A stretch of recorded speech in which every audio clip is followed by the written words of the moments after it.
नमस्कार दोस्तों। आज का एडिटोरियल है वाइड आयल। वाइड यानी कि चौड़ा, और आयल का मतलब जो होता है वो आप कह सकते हैं पथ, या आप कह सकते हैं इसको रास्ता। या फिर आपने देखा होगा जैसे बस के दोनों सीट के जो बीच में जो स्पेस रहता है, उसे भी आयल कहते हैं। या आप थिएटर वगैरह में जाते हैं या फिर सिनेमा हॉल में जाते हैं तो दोनों तरफ के सीट के बीच में जो रास्ता होता है उसे भी आयल कहते हैं। ठीक है। तो यहाँ पर जो है एक व्यापक या एक चौड़ा रास्ता या पथ की बात हो रही है।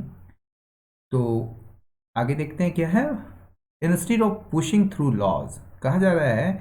पुश थ्रू का मतलब क्या होता है, to get something officially accepted. ठीक है ना, यानी कोई भी चीज़ को आप औपचारिक रूप से स्वीकार करवाते हैं। यानी कि आप इसको ये कह सकते हैं कि कानूनों को जो है, ठीक है, जो सरकार जो है कानून को क्या कर रही है, पारित करवाने के बजाय गवर्नमेंट को जो है, यानी गवर्नमेंट जो सरकार है, must use parliament for a detail debate. उनको जो है सरकार को पार्लियामेंट का इस्तेमाल या उपयोग करना चाहिए फॉर अ डिटेल डिबेट, यानी कि एक विस्तृत या व्यापक चर्चा के लिए। आगे बढ़ते हैं और मैं हूं आपके साथ अमिताभ आनंद। The government and the opposition are headed on a collision course in the budget session of parliament. कहा जा रहा है कि सरकार और विपक्ष दोनों किस तरफ बढ़ रहे हैं, और हेडेड हेडेड मतलब बढ़ रहे हैं, ऑन ए कॉलिजन कोर्स, एक टकराव के रास्ते में बढ़ रहे हैं। कहाँ पर, कब? In the budget session of parliament, संसद का जो बजट सेशन, बजट सत्र जो होने वाला है कल से, उसमें जो है उस मतलब कि एक टकराव के रास्ते या टकराव की मुद्रा में बढ़ रहे हैं वो लोग। विद द लेटर, लेटर का मतलब यहाँ पर हुआ अपोजिशन, जिसमें लेटर जो है यानी कि अपोजिशन जो है, विपक्ष जो है वो प्लान कर रहे हैं, यानी कि योजना बना रहे हैं to move a joint motion, एक संयुक्त प्रस्ताव लाने की। ठीक है ना, जिसमें डिमांड किया गया है या डिमांड की जाएगी a repeal of the three laws, यानी कि इसमें डिमांड किया जाना है ज्वाइंट मोशन में। रिपील का मतलब होता है निरस्त करना तीन कानूनों को। दैट जो है वो थ्री लॉज के लिए आ रहा है। तो दैट आर एजिटेटिंग फार्मर्स, जो परेशान कर रही है फार्मर्स को या आंदोलित कर रही है फार्मर्स को, in much of the country, देश के एक बड़े हिस्से में। The confrontation over these laws is a legacy of the last session when they were passed without detailed and proper consultation with political parties, experts and farmer representatives। ये जो टकराव है ना, ये जो टकराव है अभी इन कानूनों को लेकर, ठीक है ना, वो विरासत है पिछले सेशन के, मतलब कि पिछला सत्र का जो है यह एक विरासत है, यानी कि पिछला सत्र में ये इसको जो है पारित किया गया था, और उसी का जो है एक तरीके से लीगेसी, यानी कि जो कन्फ्रंटेशन है वो चलता आ रहा है। वैन, ये लास्ट सेशन में उसके लिए वैन आया है, ठीक है ना। तो जब जो है दे मतलब क्या हुआ, दे मतलब हुआ थ्री लॉज के लिए आया, जब इन तीन लॉज को जो है पारित कर दिया गया था बिना विस्तृत और उचित परामर्श के, किसके साथ? पॉलिटिकल पार्टीज, जो राजनीतिक दल हैं उनके साथ, जो विशेषज्ञ हैं उनके साथ, और फार्मर्स के रिप्रेजेंटेटिव्स के साथ, यानी कि किसान के जो प्रतिनिधि जो हैं उनके साथ बिना परामर्श किए ही इसे पारित कर दिया गया था। The session began with around 20 opposition parties boycotting the president's address to a joint sitting of parliament.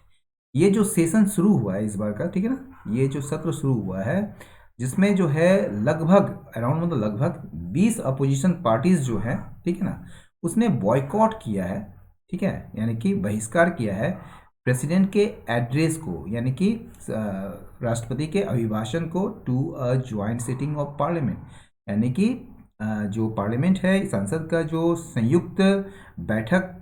में जो प्रेसिडेंट का एड्रेस है, यानी कि राष्ट्रपति का जो अभिभाषण है, उसको इन लोगों ने, यानी कि 20 अपोजिशन पार्टीज ने बॉयकॉट किया है, और इसके साथ ही ये सेशन जो है शुरू हुई है। बीएसपी प्रेसिडेंट मायावती, ठीक है, बहुजन समाजवादी पार्टी प्रेसिडेंट जो है मायावती, बिलेटेडली मतलब देरी से अनाउंस की, यानी कि घोषणा की अपने पार्टी के डिसीजन को, अपने पार्टी के निर्णय को। ये निर्णय किस चीज़ को लेकर है? टू ऑल्सो स्टे अवे, वो भी दूर रहेगी, as a mark of protest, एक प्रोटेस्ट के रूप में, एक विरोध प्रदर्शन के रूप में। The delay clearly outlined her intention to keep a distance from the opposition block. ये जो मायावती ने जो डिले किया है अपना मतलब कि अनाउंस करने में अपना स्टैंड को, तो ये स्पष्ट रूप से रेखांकित करती है उनके इरादे को कि वो जो है अपना इरादा उनका क्या है कि एक दूरी बनाए रखे किस चीज़ से, ऑपोजिशन ब्लॉक से, यानी कि जो विपक्षी जो समूह है उनसे दूरी बनाए रखने के जो इरादा है उसको रेखांकित करती है, जिसमें विच एमंग अदर्स, जिसमें जो है अन्य लोगों के अलावे जो है उसमें कौन कौन है, कांग्रेस है और समाजवादी पार्टी है। ठीक है, आगे बढ़ते हैं। The boycott indicated a worsening of the relationship between the government and the opposition. ये जो बॉयकॉट, ये जो बहिष्कार है ना, ये संकेत दिया था इस चीज का, वर्सनिंग, खराब होते हुए या बदतर होते हुए रिलेशनशिप का, संबंधों का, इसके बीच सरकार और विपक्षों के बीच। ठीक है ना। जनवरी 2020 में क्या हुआ था देखते हैं। 2020 जनवरी में क्या हुआ था, opposition had attended the president's address wearing black bands. Opposition ने प्रेसिडेंट के अभिभाषण को अटेंड किया था, उसमें शामिल हुए थे, लेकिन वो शामिल हुए थे कैसे, ब्लैक बैंड्स लगा के, यानी कि एक काला पट्टा लगा के, मतलब एक विरोध के रूप में। ठीक है। The last time the opposition boycotted the president's address, पिछली बार, ठीक है ना, जब विपक्ष ने बहिष्कार किया था राष्ट्रपति के अभिभाषण को, वो था कब, इन नवंबर 2019, 2019 में नवंबर में। ठीक है ना। और ये किस लिए था, to commemorate the constitution day, यानी कि ये जो है संविधान दिवस को मनाने के लिए ये मतलब कि बुलाई गई थी सत्र को, और उसमें जो है प्रेसिडेंट का एड्रेस हुआ था मतलब कि उस पार्लियामेंट सेशन को, तो उसने जो ऑपोजिशन ने बॉयकॉट किया था, और वो जो है सब मतलब अंतिम, मतलब कि पिछला, मतलब कि इससे पहले जो हुआ था वो था आपको 2019 में, लेकिन 2020 में क्या हुआ था, बॉयकॉट नहीं किया था ऑपोजिशन, बल्कि उसमें अटेंड किया था प्रेसिडेंट के एड्रेस को। ठीक है, लेकिन उसने विरोध भी किया था साथ में साथ ब्लैक बैंड्स लगा के। ठीक है, समझ गए यहाँ पर। President Ramnath Kovind said, president जो हैं राष्ट्रपति रामनाथ कोविंद जो हैं, उन्होंने कहा the government would keep the farm bills on hold. Keep on hold का मतलब ठंडे बस्ते में रख देना, उसको कुछ समय के लिए जो है रोक देना। तो फार्म बिल्स को रोक दिया है सरकार ने एज पर अ सुप्रीम कोर्ट डायरेक्टिव, यानी कि सुप्रीम कोर्ट के निर्देश के अनुसार, but did not indicate any rethinking. लेकिन इसमें जो है प्रेसिडेंट ने कोई भी इंडिकेट नहीं किया है, यानी कि किसी भी तरह का संकेत नहीं दिया है इस पर पुनर्विचार करने की। The government has advantages over the opposition in terms of numerical strength in both houses of parliament. सरकार को जो है बढ़त है विपक्ष के ऊपर, ठीक है ना, in terms of numerical strength in both houses of parliament, यानी कि संसद के दोनों सदनों में अगर संख्या बल को देखें तो उस संदर्भ में जो है सरकार के पास जो है वो ऑपोजिशन के अपेक्षा या ऑपोजिशन के ऊपर जो है बढ़त हासिल है। With the Tamil Nadu and West Bengal Assembly election round the corner मतलब नज़दीक, ठीक है ना, यानी कि कहा जा रहा है कि जो तमिलनाडु में और वेस्ट बंगाल में जो है असेंबली इलेक्शन, विधानसभा के चुनाव जो है वो नज़दीक है, मतलब नज़दीक होने के साथ विथ है ना टू की अपोजिशन पार्टीज, जो कि दो मतलब कि मुख्य अपोजिशन पार्टीज जो हैं, जैसे कि डीएमके तमिलनाडु में और तृणमूल कांग्रेस वेस्ट बंगाल में, are expected to be largely absent. उनसे उम्मीद की गई, मतलब कि ऐसे उम्मीद की जाती है कि वो ज़्यादातर जो है एब्सेंट रहेंगे, अनुपस्थित रहेंगे, और इस तरह जो है यह और ज़्यादा अपोजिशन के स्ट्रेंथ को, अपोजिशन की मजबूती को और ज़्यादा कम कर देगा। ठीक है। The opposition despite it's United front on the first day of the session, ये जो विपक्ष है इसके बावजूद कि इनका जो एक मतलब कि यूनाइटेड फ्रंट था, यानी कि एक तरीके से एक मत थे, on the first day of session, यानी कि सत्र के पहले दिन जो है ये यूनाइटेड थे। यूनाइटेड मतलब कि एक थे, मतलब कि इनमें एकता देखी गई थी। इसके बावजूद जो है ऑपोजिशन का एक रिकॉर्ड रहा है, मतलब एक इतिहास रहा है ऑफ डिसइंटीग्रेटिंग, मतलब कि एक तरीके से टूटने का, ठीक है, in the face of the BJP manoeuvring in previous sessions, यानी कि बीजेपी का जो पिछले सत्रों में जो बीजेपी की जो पैंतरेबाजी है उसके आगे या उसके सामने जो है अपोजिशन को ढहते हुए देखना, या अपोजिशन का एक इतिहास रहा है, मतलब कि टूटने का, मतलब कि डिसइंटीग्रेट करने का, ठीक है ना। There will be discussion on the motion of thanks to the president, एक मतलब कि चर्चा होगी, ठीक है, देयर विल बी डिस्कशन, चर्चा होगी on the motion of thanks, यानी कि ये जो धन्यवाद प्रस्ताव जो दिया जाएगा प्रेसिडेंट को, तो उस पर एक चर्चा होगी, और बाद में जो है वो एक बजट पर चर्चा होगी, ठीक है। एज ऑफ नाउ, अब तक जो है देयर आर नो इंडिकेशन, कोई भी संकेत नहीं है, ठीक है, किस चीज़ का, of the opposition skipping these events, इन इन इवेंट्स, यानी कि ये जो घटनाएं हैं, ठीक है, उसको स्कीप करेंगे ऑपोजिशन, यानी कि उसको जो है एक तरीके से विरोध प्रदर्शन के स्वरूप जो है इसमें भाग नहीं लेंगे, तो ऐसा कोई भी इंडिकेशन अभी तक नहीं है। इन लेजिस्लेटिव बिजनेस, ये जो विधायी जो कार्य होते हैं, ठीक है ना, recent ordinances such as arbitration and conciliation amendment ordinance 2020 which has provisions to deal with domestic and international arbitration and defines the law for conducting conciliation proceedings, and the Jammu and Kashmir reorganization amendment ordinance 2021 which is for merging the J&K cadre of all India services officers such as the IAS, IPS and the Indian Forest Service with the Arunachal Pradesh, Goa, Mizoram Union Territory cadre will have to get a parliamentary nod, ठीक है ना। तो कहा जा रहा है कि ये जो लेजिस्लेटिव बिजनेस है, जरा सा बड़ा हुआ के इसको तोड़ के हम समझते हैं,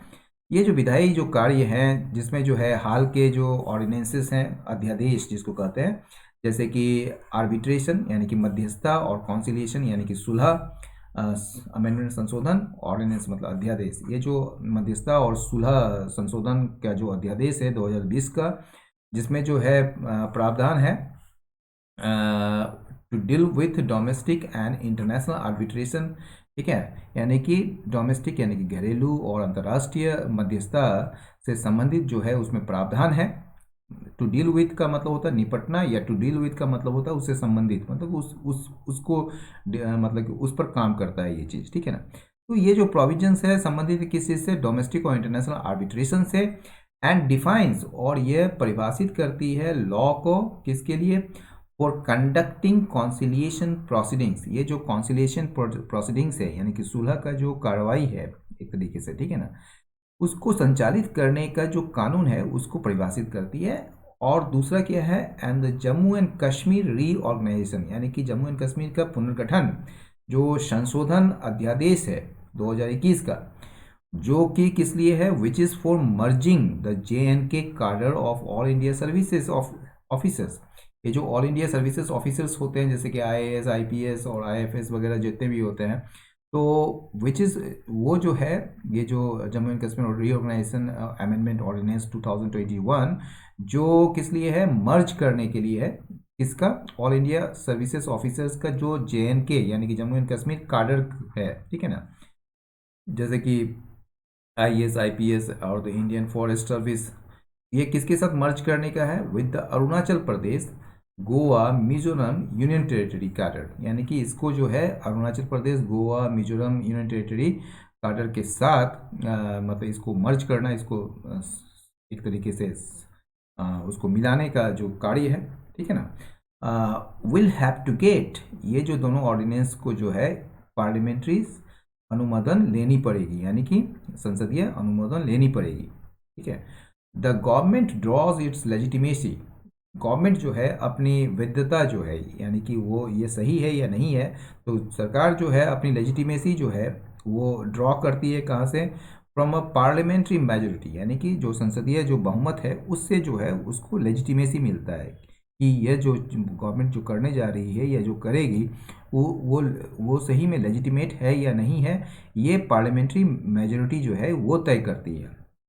बट डेमोक्रेटिक कंडक्ट, लेकिन प्रजातांत्रिक या लोकतांत्रिक जो आचरण है वो कहीं ज़्यादा है या कहीं अधिक है किसके अपेक्षा, enforcing the will of the majority, यानी कि बहुमत के जो विल है या कह सकते हैं आप उसके इच्छा जो है उसको लागू करने के अपेक्षा जो डेमोक्रेटिक कंडक्ट है वो कहीं ज़्यादा है, यानी कि लोकतांत्रिक आचरण जो है वो कहीं ज़्यादा है, कहीं, ठीक है। The governments conduct in parliament and outside, सरकार का जो आचरण है, ठीक है ना, पार्लियामेंट में, संसद में और संसद के बाहर, वेयर इट्स क्रिटिक्स, जहाँ पर इसके जो आलोचक हैं, are facing the strong arm of the state machinery, जहाँ पर इनके जो आलोचक हैं उनको स्टेट मैशनरी का, यानी कि जो राज्य प्रशासन का जो कह सकते हैं, या जो राज्य का जो सिस्टम है उसका मतलब कि स्ट्रॉन्ग आर्म को फेस करना पड़ रहा है। स्ट्रॉन्ग आर्म का मतलब समझिए, स्ट्रॉन्ग आर्म का मतलब होता है बल पूर्वक कोई भी चीज़ को आप ज़बरदस्ती करवाते हैं, यानी कि उसके लिए जो है स्टेट मशीनरी कुछ भी करने के लिए कुछ भी कर मतलब कि करती है, ठीक है, बाय हुक और बाय क्रुक, ठीक है। तो where its critics are facing the strong arm of the state machinery should meet, तो गवर्नमेंट ये कंडक्ट के साथ जो है ये आया है, तो उसको जो है पूरा करना चाहिए हाई स्टैंडर्ड्स, ठीक है ना, उन मतलब कि एक जो उच्च मानक है, ठीक है, उसको पूरा करना चाहिए जिसको कि इंडिया ने अपने लिए, ठीक है ना, एक डेमोक्रेसी के रूप में तय कर रखा है या उसको निर्धारित किया है। तो दोस्तों आज का एडिटोरियल यहीं समाप्त हुआ। आपको कैसा लगा वो अपना फीडबैक जरूर दें, लाइक करें, शेयर करें, सब्सक्राइब करें। बहुत बहुत धन्यवाद, नमस्कार।